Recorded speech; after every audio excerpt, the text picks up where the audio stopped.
Here is how you can make this Iman Gadzhi style animation step by step. So the first step is to make a composition and click this rectangle tool right here. We're going to start by making the box itself. We're going to shape the box to whatever we like. We're going to center it, and then we're going to go to the rectangle settings and go to this roundness option and change the value a bit higher. Of course, change it to your liking. I'm going to change it a bit more so it looks just perfect. That looks just fine. We're gonna stick with this.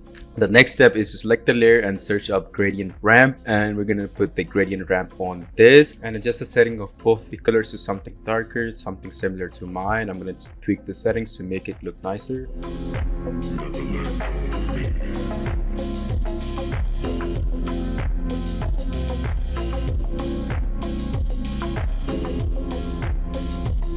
Now it looks perfect. I'm going to leave it like this, and then I'm going to duplicate that layer. I'm going to click the bottom layer and change the scaling to 101 or 2, and then I'm going to click the bottom layer and turn the gradient ramp off, and now you can see we have this white stroke for the box, so it looks cleaner and better. So that now we're done with the stroke and the box itself. We're going to add this jitter and wiggle effect. We're going to drag and drop turbulent displace and copy the values that I'm using right here. We're going to add it to the bottom layer for now, and now what we're going to do is click the evolution option and drop it down and click Alt and left click on this stopwatch, which is under evolution options. And just as you click it, you're gonna get the expression editor right here, and in the expression editor you have to write time asterisk 2 or 4, whatever the value you want to use. You have to experiment with the value. I'm gonna try 2.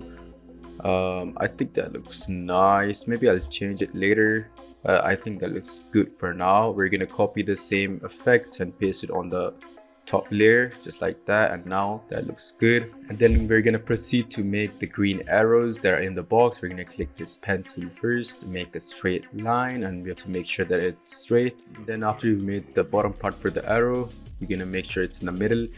We're gonna click this tool. We're gonna select the polystar tool, and we're gonna draw it on the same shape layer. Make sure it's on the same shape layer, so it's under contents just above shape number 2.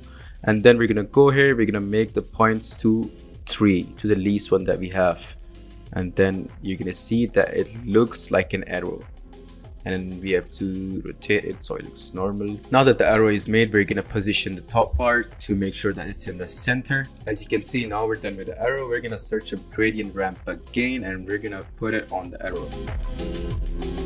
And now we're gonna change the color to our liking. I'm gonna make it to green, and I'm gonna change it to a little bit darker. The bottom color should be a lot darker, and I'm gonna mess with the settings till it looks fine and good for me. I'm gonna mess with the arrow settings, and I'm gonna make the bottom part of the arrow smaller to my own liking. You can change it to your own liking, of course. I'm gonna center the arrow. So now the arrow itself is done. We're gonna go to transform, and now we're gonna add the animation for the arrow itself. We're gonna turn on the keyframe for positioning and opacity, and then drag the 2 keyframes that we just made to a bit forward to the timeline, and then we're gonna change the opacity to 0 and the positioning a bit to the bottom so it looks good. So now that we're done with the second keyframes, we're gonna drag these keyframes here, and then we're gonna add our graphs to this. I use this plugin for this. I'm gonna add a graph like this to the positioning layer, and I'm gonna add a normal ease in graph to the opacity layer, and then we're gonna see how it looks.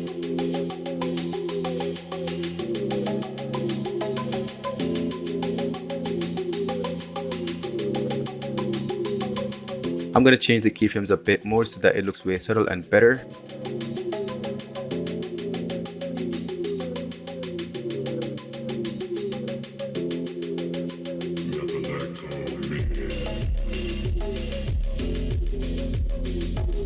Then yeah, I think we're gonna stick with this one. I think this looks good. And the next step is to select the arrow layer and duplicate it to the left and the right side.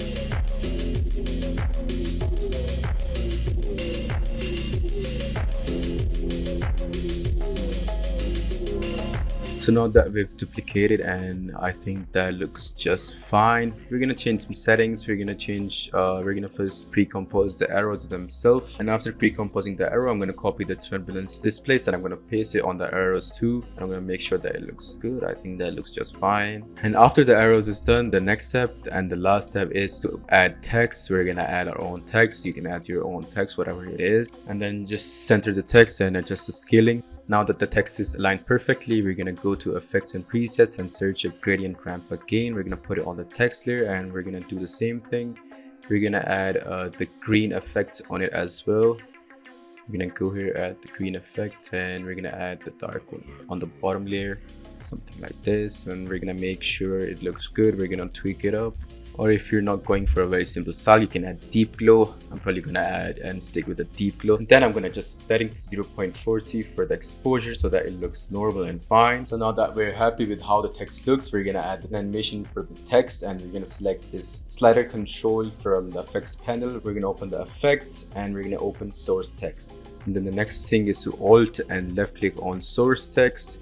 It creates the expression editor. Then we're gonna drag this thing to slider controls, stopwatch text right here. And now when you change the slider control, you're gonna see it's gonna change the number. But when I add keyframes to the slider control for the animation itself, it's gonna have decimals right behind the actual text, and now we're gonna fix that. Okay, so now we're gonna fix this decimal issue. So in order to fix it, we're gonna click this expression editor and we're gonna add dot value dot to fixed and the brackets, and in the bracket you can write 0 on 1 on whatever decimal you like, and I'm gonna try to add 1 and show you guys how it looks like that. I'm gonna add 0, that's what we're gonna use. So let's see how it looks on 0.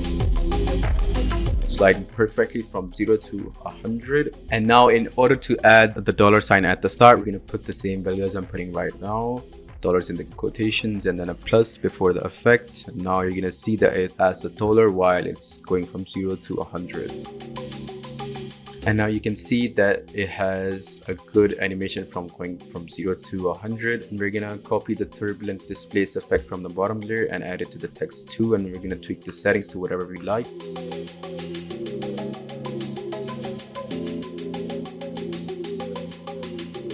Now that we're done with the text, we're gonna add an animation to the text itself, and you can just follow me.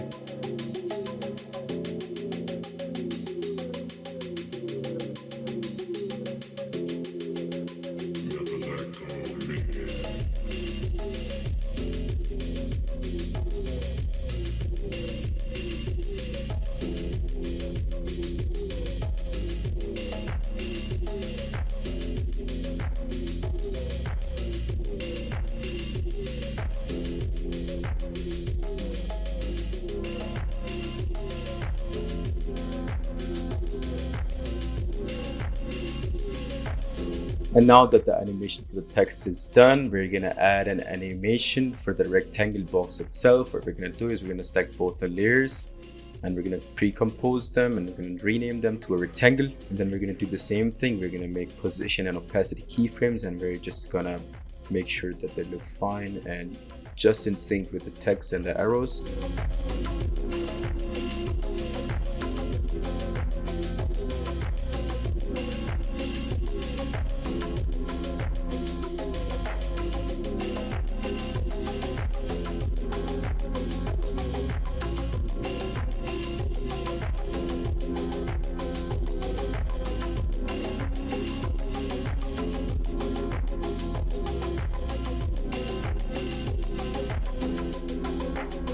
And now you can see that the whole animation is done and it looks just perfect. Just so you guys know, I have a lot of more tutorials on Iman Gadzhi style animations on the way, so make sure you click the notification bell so you're notified whenever I upload a new one.